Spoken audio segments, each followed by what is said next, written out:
Hello, and welcome to the Stitching Over the Days podcast. This is episode 18. My name is Constance, and this is a podcast all about my knitting, sewing, and crochet adventures.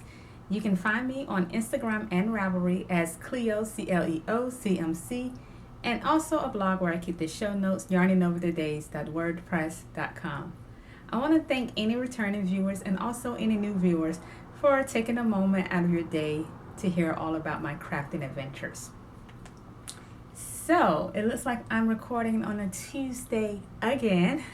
Usually I would record on Sundays, but for some reason it seems like Tuesday recording is just working for my schedule. So that might be the case. We'll see how long this lasts, but it's definitely working for me. So in today's podcast, I do have a few finished objects to share with you, and I also wanted to share my works in progress, the status of those works in progress, and also I wanted to have a little bit of general chatter following the archives treasure. Okay, so let's first get into the first finished object. It is a knitting project. I shared with you in the previous episode that I had a 2019 Make 9, and on that Make 9 list was something that was a bit of a departure for me, a departure in terms of my style and what I usually flock to, and that was a super bulky or jumbo weight yarn sweater, a jumper. And so I went with Wool and the Gang's Freedom Jumper pattern, and so I purchased the kit, and I knew that it would be a really quick make, and I even anticipated that I wouldn't have time to show you the sweater as a work in progress because I figured that I would probably have it finished, and I was right. So this is my first time ordering from Wool and the Gang, and their entire packet came in this cute, huge paper bag. And as you can see, there's an image of the sweater adhered to the bag. And then also within the bag, they had a pair of knitting needles, the pattern itself, a tapestry needle, and I made the smallest size, so that was 6 balls of yarn. These are the needles, the largest needles that I've ever owned. They're cute. I like that it has WATG for Wool and the Gang on it, and these needles that I used were a size 12 millimeter, and I'm trying to see if I had okay, I'm making all types of noise, so Robbie is perking up, but I left the pattern card. It was a little cute packet in my sewing pattern section, and I don't feel like walking over there, but it pretty much was a cute little black envelope, and the pattern came in a little booklet, and the tapestry needle was also within that little packet. And they did give instructions for a gauge swatch for the pattern, but I thought it was kind of odd that because this was a kit, they gave me the size needles that I needed, right? And so I don't own large needles because, of course, I don't. Hold on one second.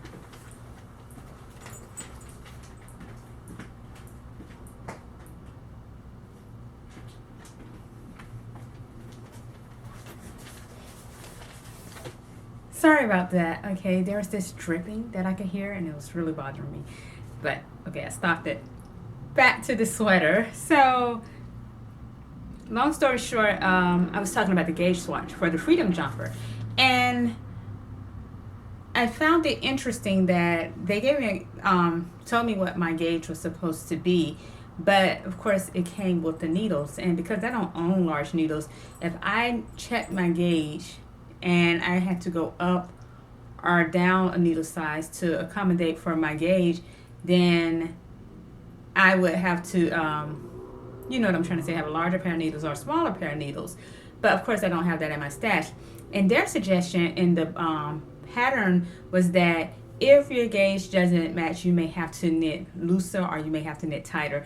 And I thought that was just the oddest thing because I don't know, for me, it's not really easy or a conscious decision to knit tighter or looser. I just knit the way I knit. And then even if you start that way, you may go back to the way you knit. So I didn't like that advice at all. So, I was just like, whatever. The fit is not it wasn't a big thing with this sweater pattern because it's a chunky knit. It's supposed to be a relaxed, cozy sweater. And so I did not do a gauge. And that's not typical for me, but I just went and I didn't do a gauge or a gauge swatch. So I just started knitting the pattern. I did check, of course, to make sure my stitches were in line with what they were supposed to be once I knit a bit on the jumper. And I found that my gauge was a bit tighter, but I didn't mind that at all because I wanted it, of course, because like I said, it was a relaxed fit jumper, so it didn't matter if it was a little tighter. So overall, besides that, I made no modifications to the pattern. I did not do a gauge swatch. Another thing I did not do, which was a departure for me, was I did not block this garment.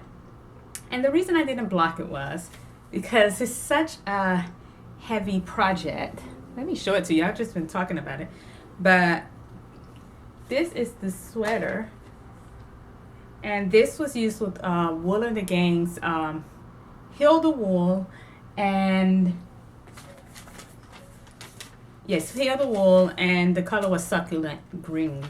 And so, of course, you can't see, but it's such a kind of heavy sweater. And so I was just like, I really don't feel like soaking this heavy garment in water and waiting for it to dry because it just didn't matter. And I tried it on and I felt that it looked good, so I did not block it. I didn't. And so I still love it. And another thing is that I had, like I said, maybe because my gauge was a bit tighter, I had an entire skein of yarn left over. So I only used 5 skeins to make my jumper. So now I'm wondering, should I make a chunky knit hat with this because it is 87 yards. So yeah, I'm thinking about that. Maybe some simple stockinette chunky beanie, which I'll probably get to later. It's no rush, no time soon. But here is the cardigan, not the cardigan, but the sweater. And as you can see, it's just a simple stockinette stitch sweater. It was worked up in pieces, and then I seamed it all together. And this was a really good practice with my seaming because the stitches were just so large. It was really easy to do the mattress stitch because I could just see everything like really clearly. And so I, of course, seamed it up really quickly also. It took only 3 days to make this jumper, and that was really nice. And I will say one of the cons for me with this pattern was that it was so heavy to work with, and also working with those needles, it felt very cumbersome, and it was also kind of tough on my hands, and I had to keep stopping and doing hand exercises just to ease out that tension. So I didn't really enjoy the process as much. I do absolutely love the product though. I've worn it quite a bit. We haven't had really cold days in South Carolina, but when we do have those random cold days, then I like to reach for this. And I also like to wear it even around the house. It's just really nice with the pair of leggings. It's just really cozy and comfortable and just a good comfort. And it serves the purpose that I wanted to. I wanted a cozy jumper that I could wear around the house, going outside, walking Sarabi, and it's working out perfectly. Oh, I will say that it's so bulky and super bulky that I can't wear any of my coats. One coat kind of fits over it, but barely, and that's that orange vintage 1960s coat I made. But other than that, none of my coats really fit over it. But I don't mind because I would usually just wear one of my Freya mock turtleneck tops under this sweater. That's how I've worn it every time. And it just gives it an extra layer, and it's really nice and comforting. And I just love putting my arms inside of the sleeves, and I just really like the product. Will I be making another jumbo project in the future? I know they say never, but it's highly unlikely that I will make a jumbo weight or chunky knit sweater in the future. At least not that large of a weight. Maybe go down a bit to just regular bulky weight yarn. But I don't want to create another garment with that heavyweight because oh, it was just so heavy. Okay, I will insert a picture of myself wearing the jumper here.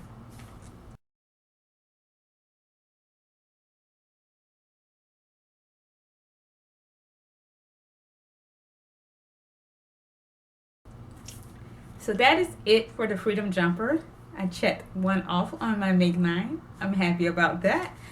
And I did get a little bit of sewing done in the past couple of weeks.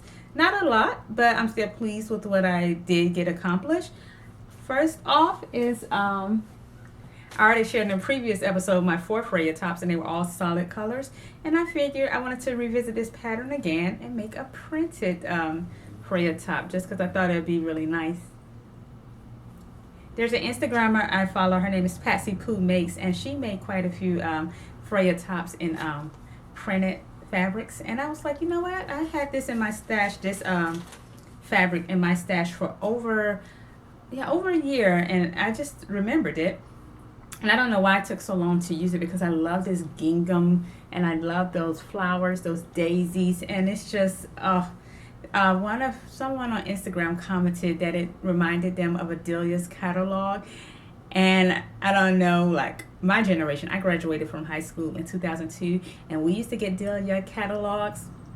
And oh my goodness, I used to just dream of those outfits. I thought they were so adorable and so cute. And so we never ordered from the catalog.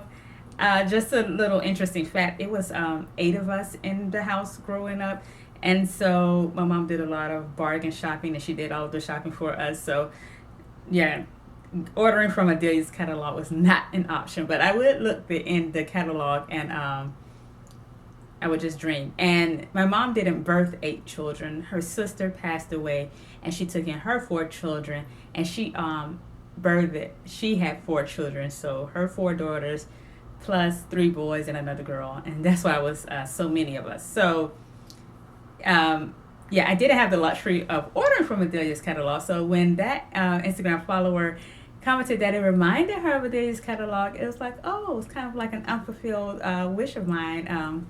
Haven't. So that made me smile, and I really like that. So this is a printed Freya top. The fabric is from fabric.com. It is Fabric Merchant's cotton jersey.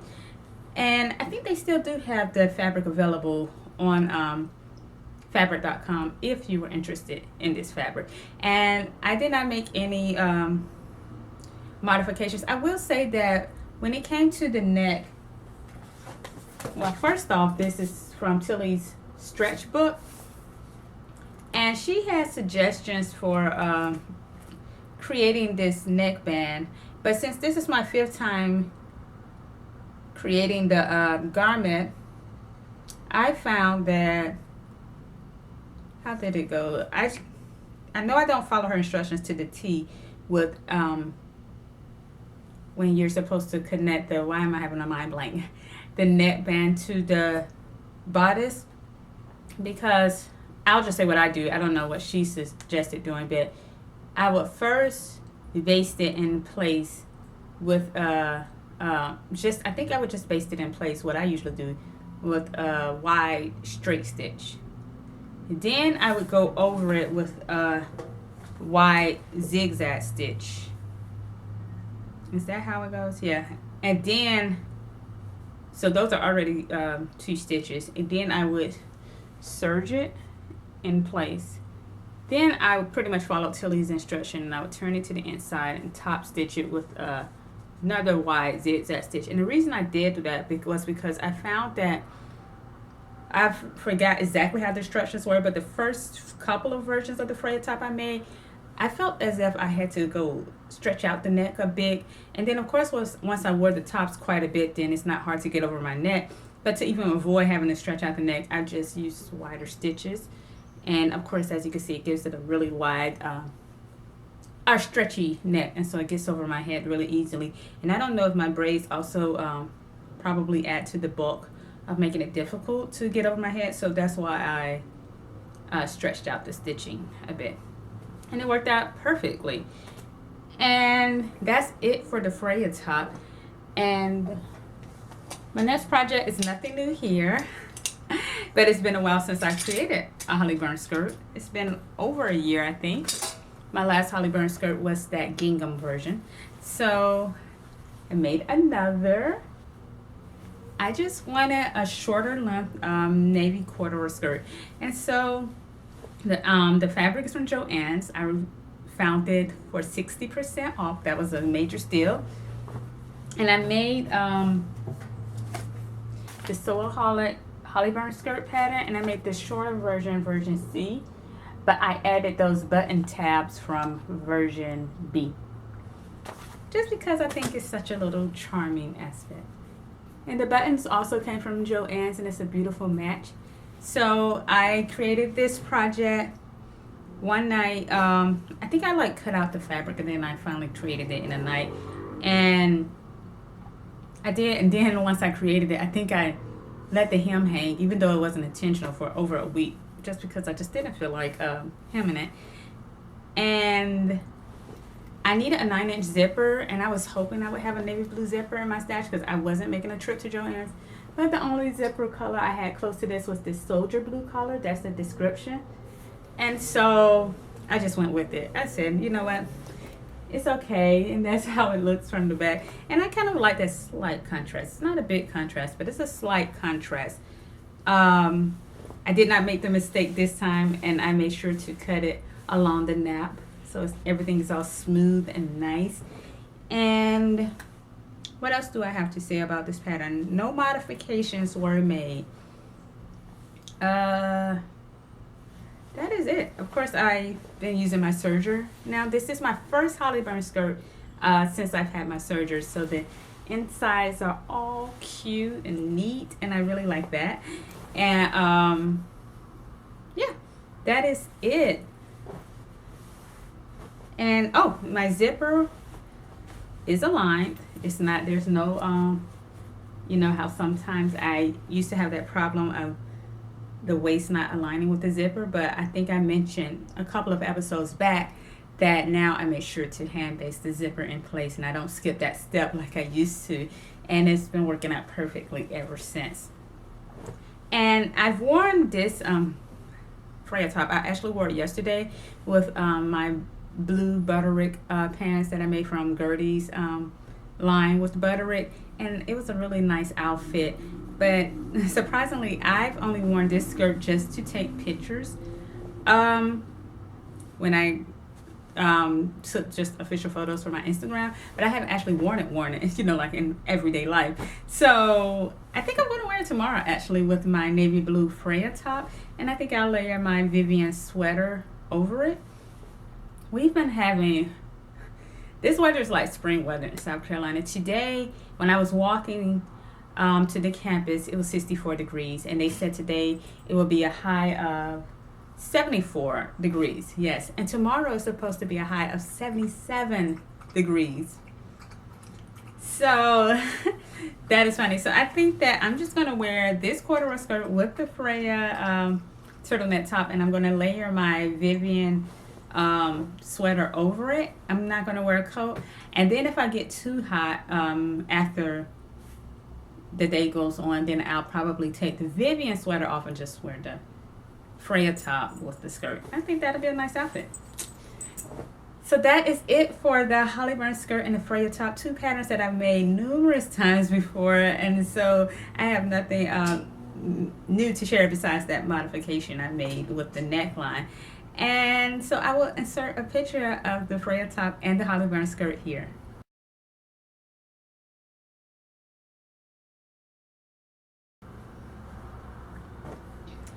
All right, that is it for the finished objects. I'm really pleased with them. I haven't been sewing much, and I don't anticipate that I'll get much sewing done in the next couple of months, simply because I've been doing a lot of work. My advisor wants me to have the first 3 draft chapters of my dissertation in by February 25th. That is like, oh my goodness, it seems like that is right around the corner. I mean, it is February already. And so I'll be working intensely on that. And of course, a lot of time will be spent in the library. Probably my entire days will be spent there. And so I just don't have time to sew. And sewing, it takes a lot of, well, for me, it takes a lot of prep work, with laying out the garments, doing the cutting, just being prepared to just move about back and forth in the apartment, getting those details done. And especially considering the sewing projects that I want to work on are bigger sewing projects. They're part of my Make 9, such as my trench coat. I want to work on that. And then also my jeans from Deer and Doe. And so I do want to give it the care and the attention that it needs for those projects. So I think what I'll do is I think I want to do the jeans first, simply because I wanted to create a pair of jeans to see how they fit, and I want to see how about working them into my wardrobe, and just to see how much I flock to those jeans. And I especially wanted to be a part of the rotation for Me Made May, because I had no jeans last year in Me Made May, and so I wore a pair of ready to wear jeans, but it would be nice to have some that fit a bit better than even those ready-to-wear jeans that I included last year. So I think that is the project that I want to create sewing-wise. And what was I about to say? Yeah, so I was just thinking about a schedule, and maybe I'll start that project in April sometime. Yeah, that sounds good. So jeans for the month of April.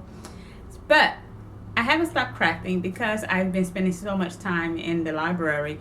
I have a project for when I'm in the library, and I have another project on my needles for when I come home and I want to wind down. And so that leads me to my works in progress. Okay, first up, it's my Wang cardigan by Andy Satterlund.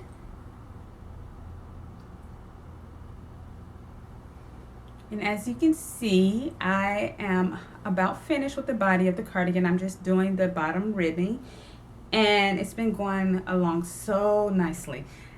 As the cardigan just grows and grows, I just love the feel of this yarn. You guys, I really, really, really like Knit Pit's Wool of the Andes, and it comes at such a great price, and it has really nice range of color choices.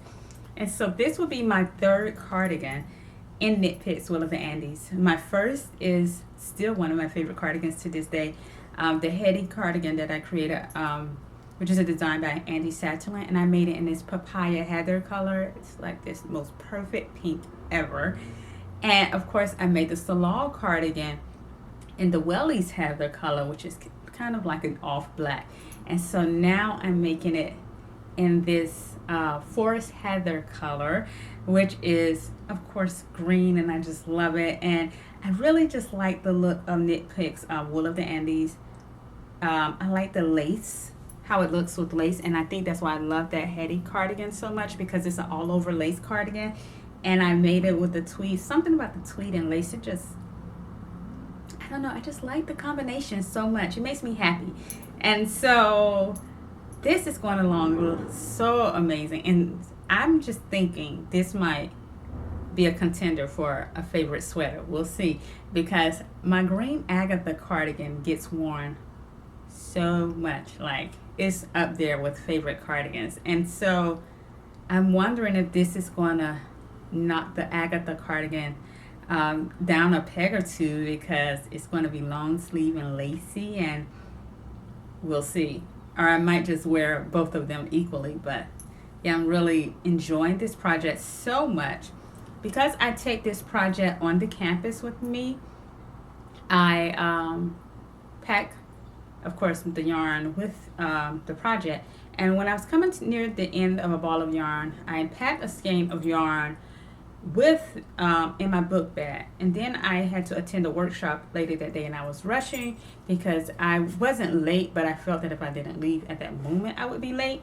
And so I stuffed my yarn in the bag, but I didn't zip my bag, and it was on top of the bag.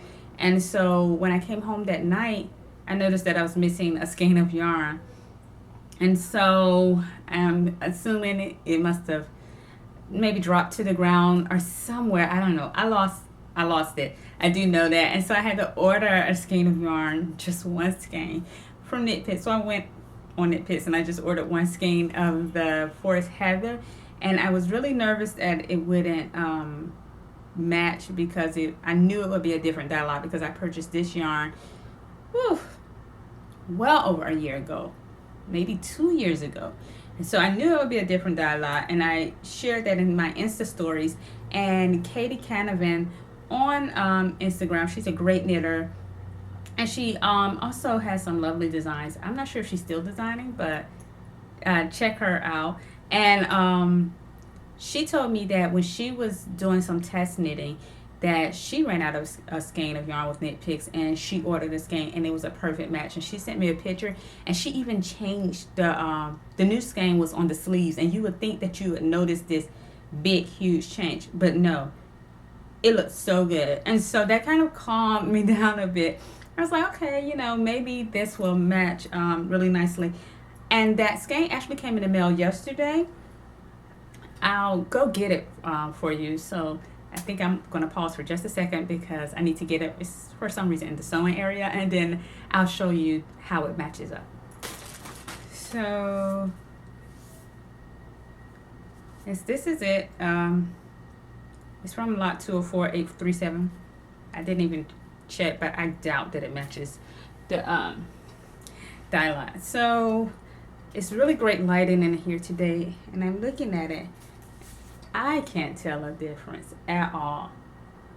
Like, at all. Of course, you never know with these things until you knit it up. But I think that it's going to be all right.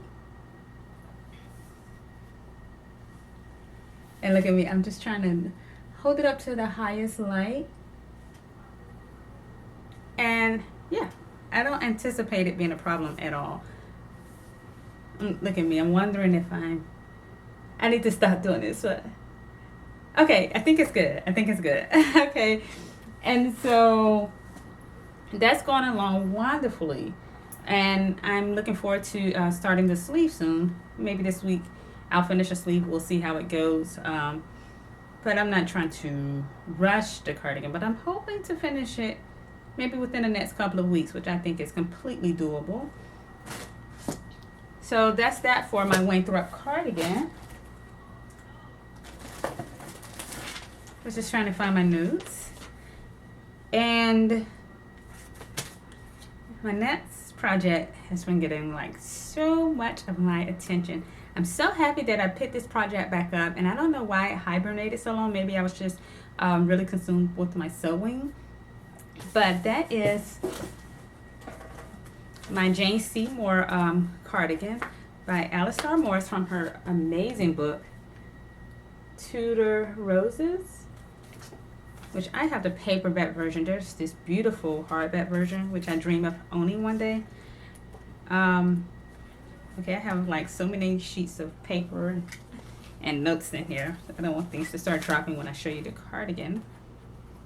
But this cardigan is so pretty. When I saw the book, I think every design is absolutely gorgeous.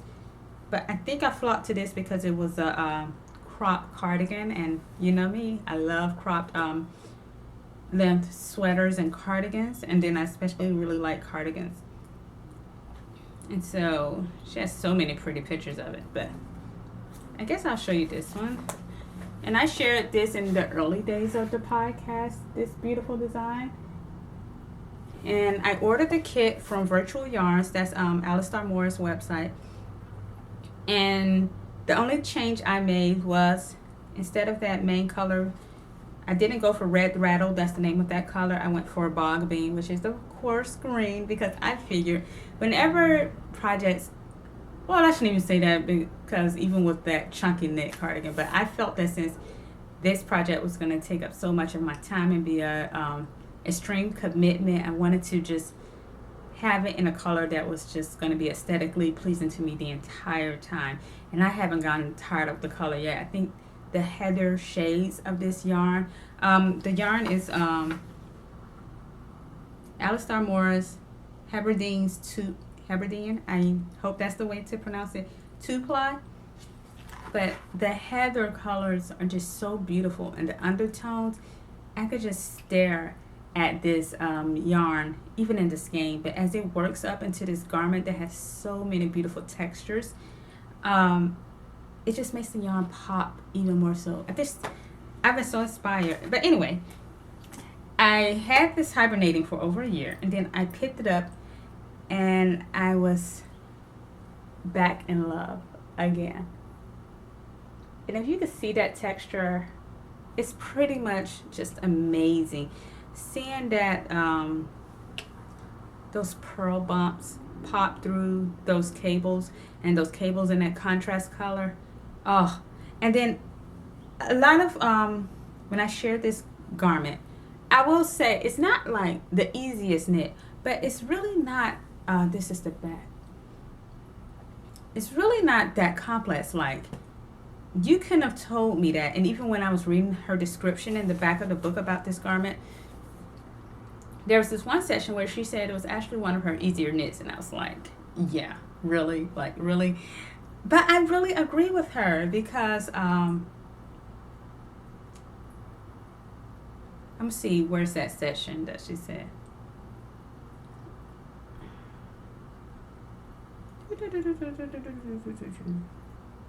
Yeah, she said the pattern is small and easy to follow once it is set out, and the individual leaves are quick to knit. And I agree with her. Like, once you get into the rhythm, first off, I keep the main color in my right hand and I work with the contrast color in my left hand, and that's a method I learned from her Fair Owl book. And so I also taught myself early into creating this cardigan how to cable without a cable needle, and I think I learned that from Andrea of Fruity Knitting. And so I learned that, but then of course, because I put the project down for a year, it took a while for it to just come back to me, that rhythm. And so, like, I had to remember to make sure to put the yarn behind the work or in front of the work when I needed it, so that the floats could carry on the wrong side. Because if you forget, you will have a float on the right side of the garment, which you don't want, and then you'll have to kind of rearrange things. And so after about two rows, it started to come back to me, and I've just been enjoying it so much. As you can see, I'm almost finished with the back, and I'm hoping to finish that in the next day or so. Now I'm just working the armhole even, and then I'll shape that neckline. And so I'm really excited about it. So my plan is to finish the right front this month. Then I want to finish the left front. I actually wrote out a schedule in my planner the following month. And then following that, the next month of May, I want to create a sleeve.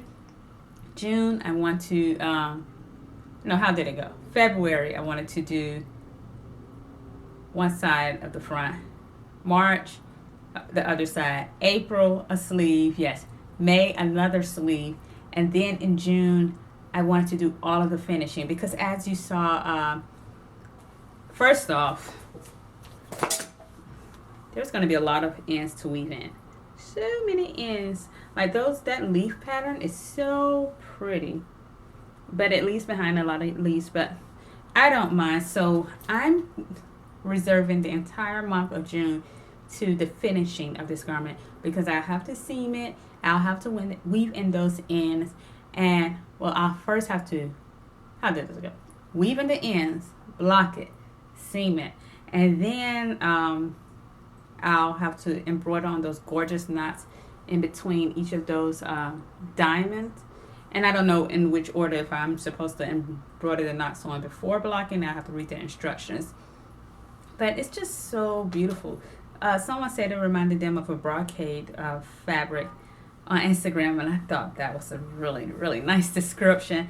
And so just thinking about that, soon I will have created an Alistar Moore pattern. It's just mind-boggling to me. It's like so amazing. I think that it will really just advance my my knitting skills, because I've been wanting to challenge myself more and push myself more with my knitting, but I don't always have the time. And so I also like that knitting is a relaxing activity, and so I will always revert back to those garments that I know will fit perfectly to those favorite designer that I know I'm always going to be happy with her garments, and I consider those relaxing knits. But it's really nice to try something new and to push those boundaries. And so I think that just going to be just so happy. And I'm just hoping it's a cardigan that I would love for years and years and years to come.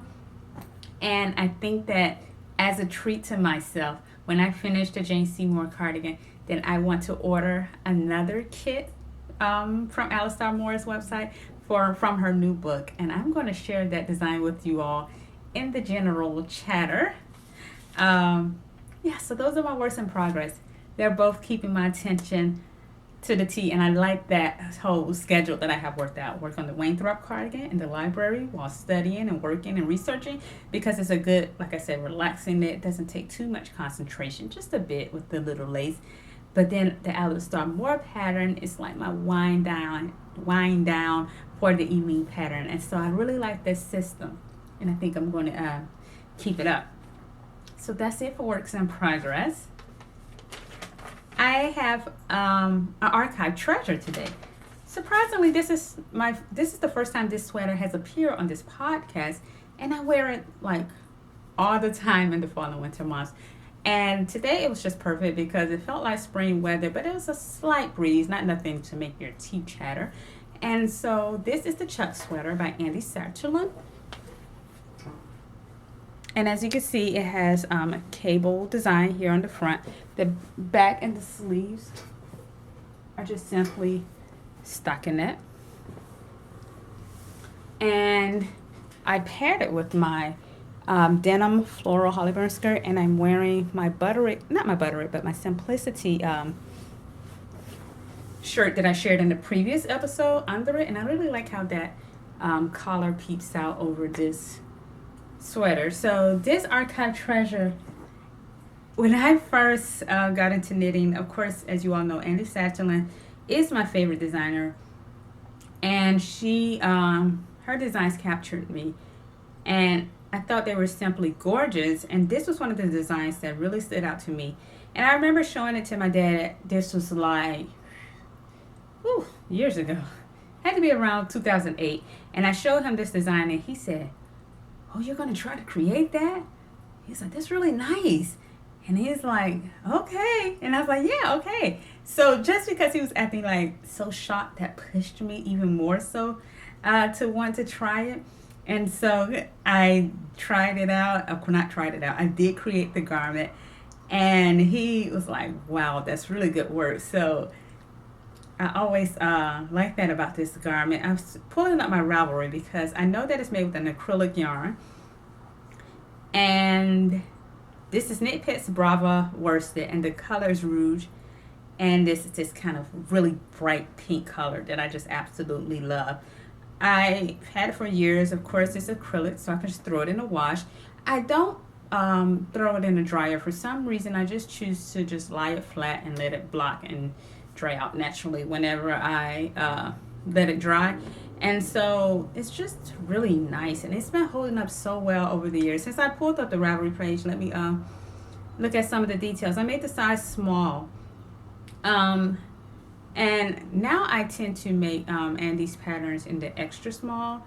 It's not too roomy or big, but you see it's a bit extra. And so, but other than that, it's still a beautiful fit to me. And let me see what else. There was something else I wanted to share, but yes, I wanted to see how long it took me. So I cast on this project June 10th, 2013, and I completed it July 24th. So a little over a month in 2013. So as you can see, I've had the sweater for some years, and it's still an absolutely favorite. I love the color pink. I think it's really nice, and yeah, and so it just works. I forgot the pattern number for the blouse that I'm wearing under this, but again, I can pull it up on my Ravelry if you just bear with me for just a second. This is Simplicity 8215, and the skirt is version B of the Holly Burns skirt. So yes, really nice outfit. Such a Constance outfit, I would say. Like when I reach for outfits like this, I know that they'll work. I don't have to overthink it. A fitted sweater or cardigan, flared skirt with some bass loafers, and I'm good to go. Like I don't have anything to worry about in terms of not feeling funny or anything, and I just know it'll work. And that was the case with this outfit. I wore my Simplicity 1197 coat over it today, but of course I just wore the coat walking to work, and that's a really nice lightweight coat that I made in cotton twill. And then when I was walking back, I of course shed the coat because, like I said, it's getting rather hot here. So that is it for the archive treasure. And I had a little bit of general chatter.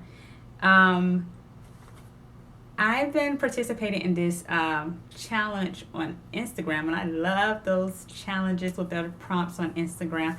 They're just so much fun. And then also, I think that the prompts are fun, but I like that it also connects me with other crafters out there. And so I always find new people to follow and connect with during challenges like this. But the challenge is Fiber Ueri. Isn't that the most clever name? And so today's prompt was to name one podcast that you enjoy. And I knew when I saw that prompt, when I was reading through it, I was like, oh, that's not going to happen. Name one. I watch too many podcasts out there. And there's so many wonderful podcasts out there, knitting, crochet, and craft lines. And don't even get me into the sewing channels. But I was like, so you want me to name one? That's not going to be a possibility.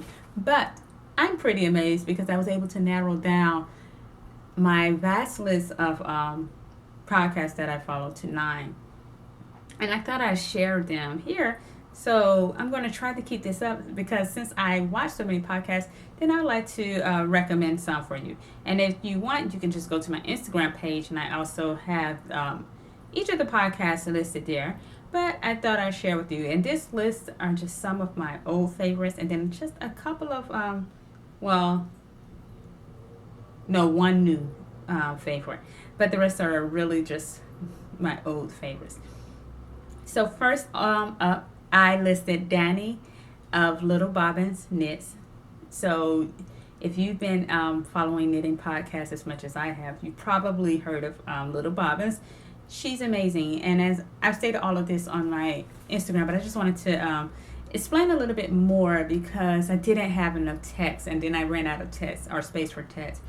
But one night I remember I was studying while I was working on my master's degree in Durham, North Carolina.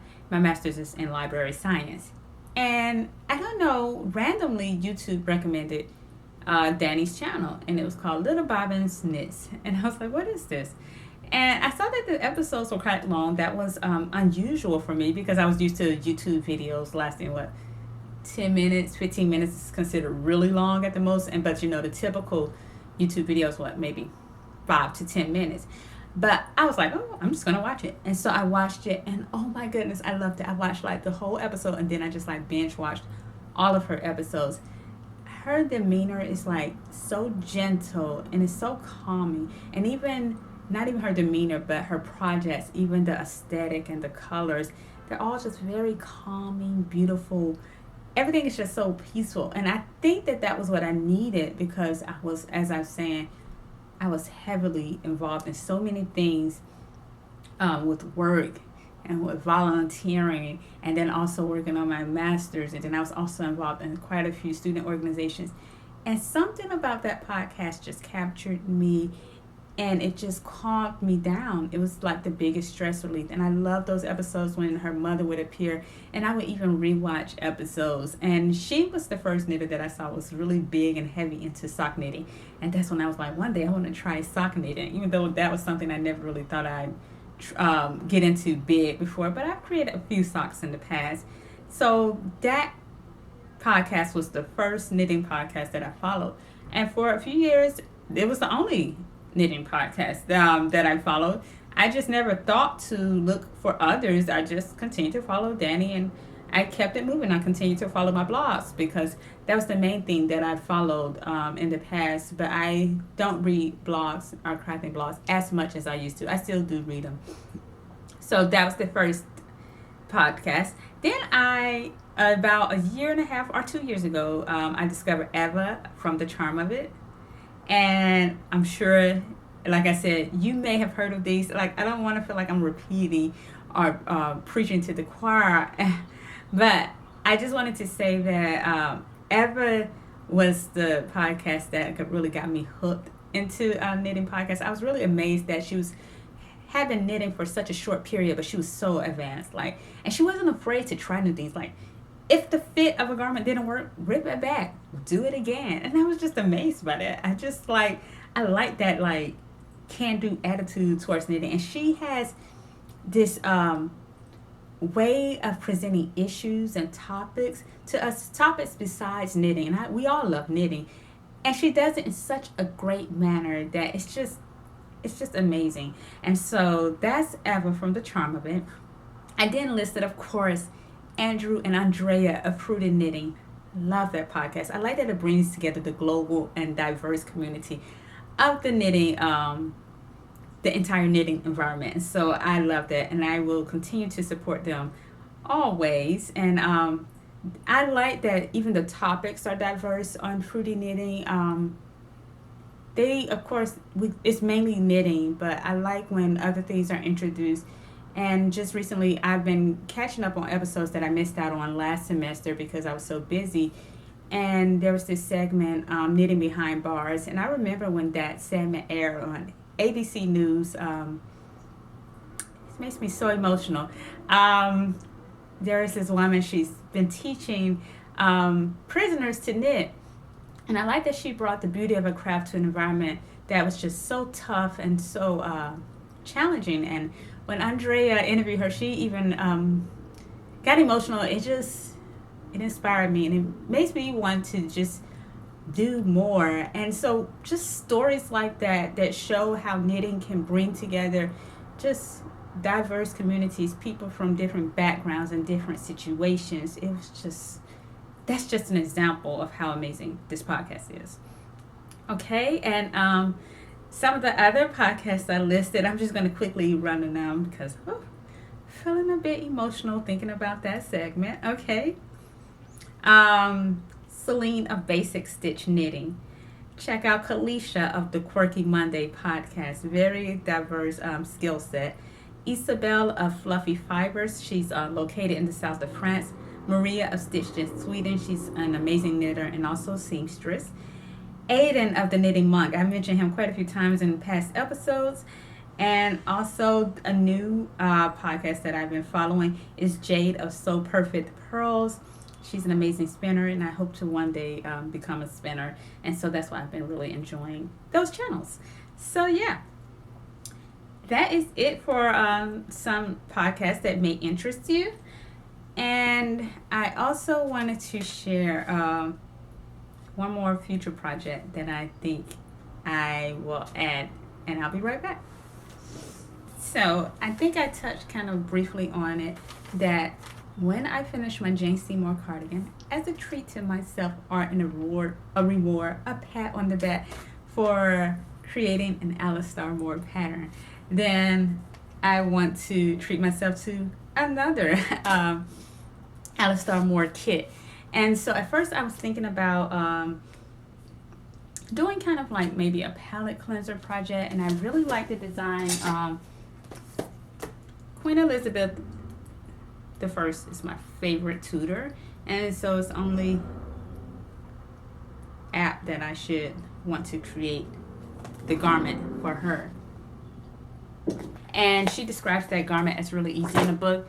I was like, I don't want it to be too easy. I want to, still challenge myself. But I want to create a garment from her new book. I don't know if this is Glamoury or Glamoury. Her books are like works of art. Her daughter does the pictures and scenery. It's just so beautiful. Oh my goodness, it's so pretty. So there's this one design, even though there are quite a few gorgeous designs, that really just stood out to me, and I've been staring at it. And I'll go into details of the design maybe in a future episode. Okay, you would think I would mark this. Okay, this is the lapwing sweater, and it's so pretty. Trying to find the best image for you. I think this might be a good one. Let me see.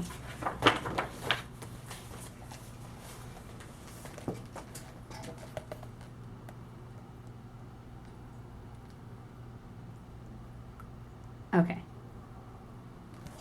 It is stunning, simply stunning. And it features this like floral piece at the bottom of that garment. And that's created with felting. And I've never